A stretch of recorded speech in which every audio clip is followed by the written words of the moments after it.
Hello guys, welcome back to my channel Maison African Motives. In this platform we shall be focusing on engineering science that is working with electricity. So if you're new to my channel, you can consider subscribing so that you won't miss any of the classes that we shall be having working on engineering science N3. So like the previous classes, we've been working with some of the questions from past exam papers and so on. So still on it, we have another question now on question number 7. 7.1, we are given to define Faraday's first law of electrolysis. Okay, like I always say that, guys, I don't want to like give you something that is far away from the exam. I'm giving you something that they actually require you to answer with. Okay, so the Faraday's first law of electrolysis states that the mass of a substance released or deposited during electrolysis, so to release, actually deposit somewhere, is proportional to the current flowing through the solution. Okay, so the mass of the substance proportional to, so take note, we are talking about the mass of the substance here that is being released and is proportional to the current of the solution which is flowing through the solution. So these are the typical parts that is supposed to be indicated when you are giving this definition. Okay, anyways, let's quickly rush on 7.2, where we are given 4 cells, each of EMF 3 volts. So you have 4 cells, each of EMF 3 volts, internal resistance of 0.5 per cell are connected in series. Okay, the battery is then connected to 2 parallel connected resistors of 4 and 6 and a 5 ohm resistor in series. Okay, guys, for you to answer this question, make sure that at least try to draw the diagram. At least if we are to combine this, because if we have to reduce this actually to a simple or to a standard battery in this case. Okay, so what I'm going to do, okay, we can just have the 4 cells, but you can actually like reduce that those 4 cells into a single battery like this. So if you reduce it to a single battery like this, it means you have to combine now, because remember there are 4 cells, each of EMF of 3 volts. So it's going to multiply. So this you're going to multiply by 4, because your 4 cells, they are in series. Remember, the same with this, you're going to multiply by 4 in series, because actually you're supposed to add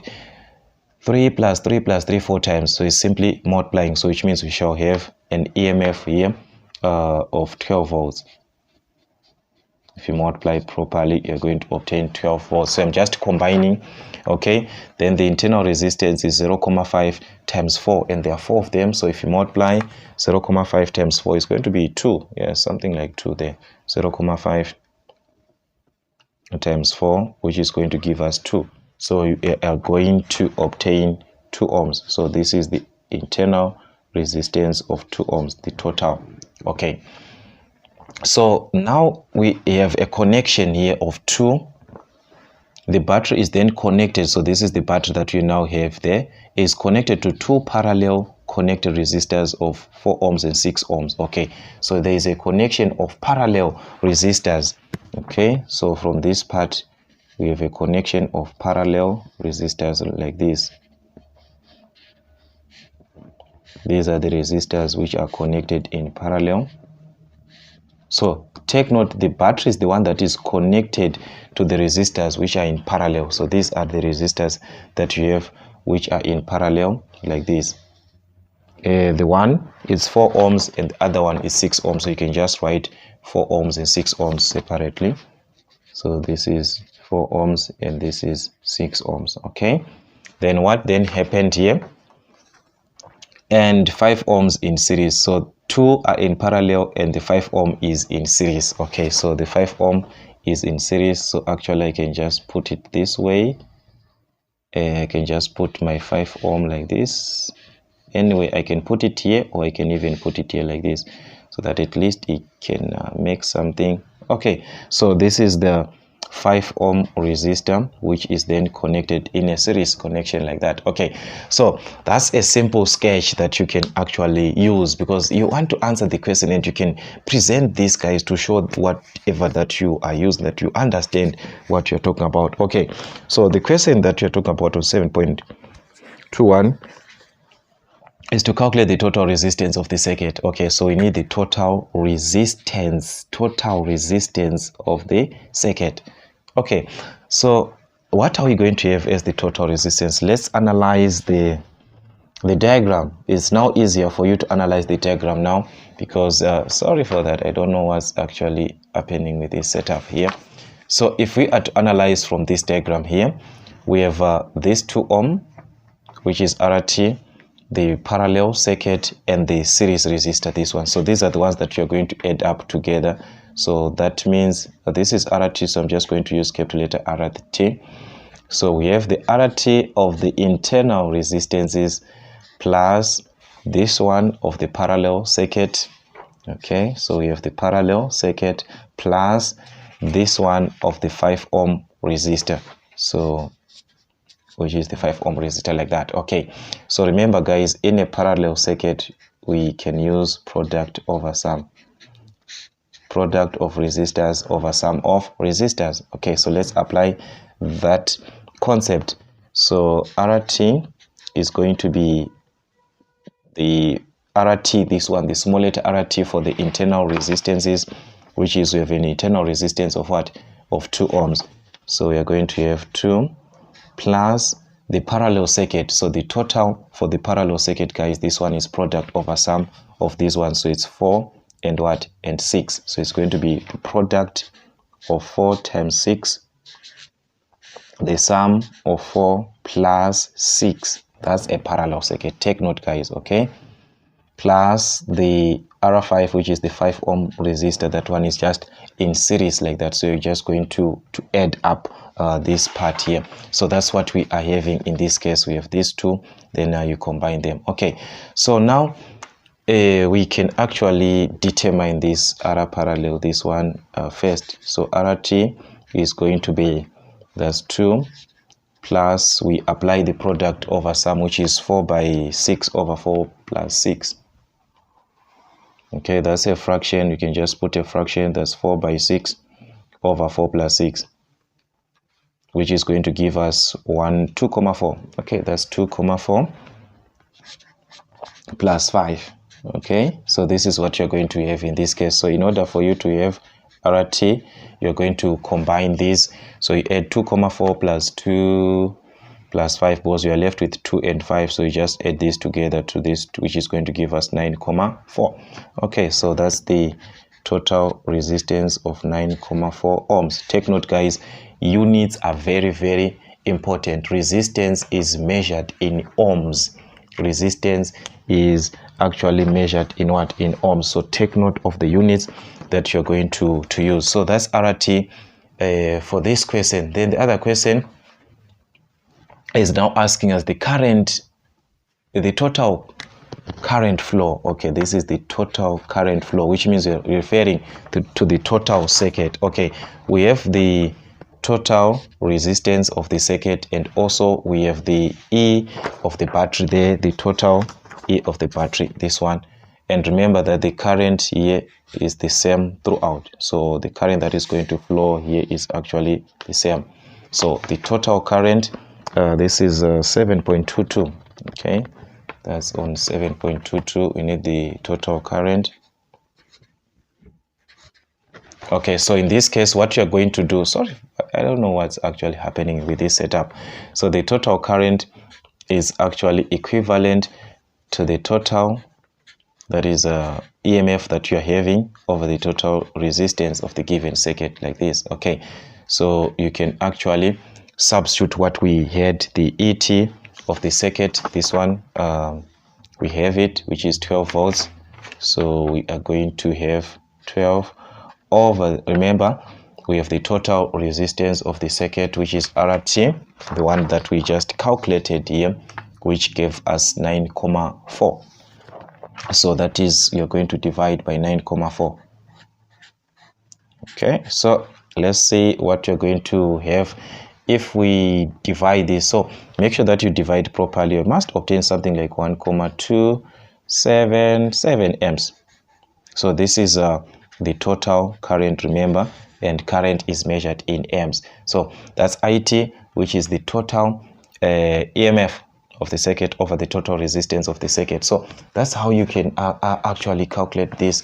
And let's move on to another question, which is the current flow through the current through the 4 ohm resistor. Okay, we have the current through the 4 ohm resistor, and it's just 2 marks for that. Why 2 marks this time? Okay, let's see. Anyways, this is the parallel circuit here, where we have the 4 ohm resistor here. So in order for you to have the current, remember the current is actually the same here, which is 1,277. So this is 1,277 amps, but it's going to be branched, or it's going to be divided into 2. There is a current that is going to flow here and another one that is going to flow here. Okay, so in order for you to know the current that is going to be in this circuit, you're going to actually use the advantage of the voltage in the parallel circuit. Why? Because in the parallel circuit, the voltage is the same. So in order for you to have the voltage in the parallel circuit, this is 7.23, if I'm not mistaken, 7.23, yes. So like I said, you have to take advantage of the voltage in the parallel circuit, where we know that the voltage in the parallel circuit is equivalent to the current, the total current that is flowing, times the total resistance of the of the parallel circuit. Okay, so the total current, we already obtained this, which is 1,277, the one that we are having here. This is your total current, 1,277 multiplied by the total resistance of the parallel circuit. When we calculated the total resistance here, we have an involvement of the parallel circuit here. This was our parallel circuit, this part of the product over sum, and this product over sum is the one that gave us 2,4 here. This 2,4 is for this part of the parallel circuit, so that means we have 2,4. okay, so you have to multiply these two. So if you multiply properly, you're going to obtain something like 2,945. So I'm not going to display the calculator because of this display. I don't know what's happening with the setup that I did today, but that is what you're going to obtain here. That's the parallel, for the parallel circuit. This is the voltage actually, but we need the current now. So now, like I said, that in the parallel circuit, voltage is the same. So in order for you to have the current in the, is it the 4 ohm resistor? Yes, this is the 4 ohm resistor that we are talking about. So in order for you to have this current in the 4 ohm resistor, you're going to actually divide, because the voltage is the same. Okay, so we have the current in the 4 ohm resistor, which is going to be the voltage of the parallel circuit, which is 2,945 over the 4 ohm resistor, or resistance. So you're going to divide by 4 of the resistance in this case. Okay, so if you divide properly, you're going to obtain 0,736 amps, which is going to be the current. So that is going to be the current flowing, or the current in the 4 ohm resistor. So that's how you actually attempt or answer these questions. Okay, 7.3, we are now given the resistance of a heating element. Take note, there is a heating element of a heater is 6 ohms. So if the resistance of the heater, the current flowing through the heater is 10 amps. Oh, let's see. Let's not rush. Let's take down our information here. This is 7.3, where we are given this information. So this information is for 7.3. Let's just write down the information for 7.3. We are given the resistance here of the heater, which is 60 ohms. And also we are given the current which is flowing in this heater, a current of 10 amps. So this is the current of 10 amps. Something like this. Okay, now we have time. Okay, it's going to flow for time of 5 hours to be flowing. Okay, calculate the quantity of heat released. The quantity, which means the amount of heat. The quantity is actually the amount of heat that is released. Okay, so heat, remember guys, this is 7.3, one where we know that heat is actually given by E, which can be obtained with two formulas actually, I squared RT, not IR squared, it's I squared RT. Okay, where this I is the current, the resistance, and the time. And take note, this time is the time that is measured in seconds. Time should be in seconds.